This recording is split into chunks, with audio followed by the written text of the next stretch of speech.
Markaz TV USA coming out of South Korea. Get this, South Korea's president Yoon Suk-yeol, who was kicked out of office, almost got arrested. Early on January 3rd, officials tried to take him into custody, but Yoon was prepared.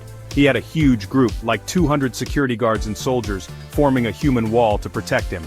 They stopped the arresting team for hours. The arrest warrant accused Yoon of planning to use the military to stop people from speaking out against him. It was good until January 6th. Even though the arresting team actually got onto a military base, they stopped because they were worried about everyone's safety. Outside Yoon's house, his supporters gathered. They were waving South Korean and American flags. They believe Yoon is protecting democracy and Christian values, similar to what some American right-wing groups believe.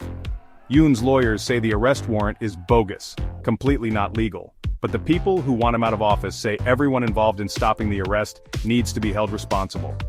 The clock is ticking on that arrest warrant, and things are really tense in South Korea. What will happen next?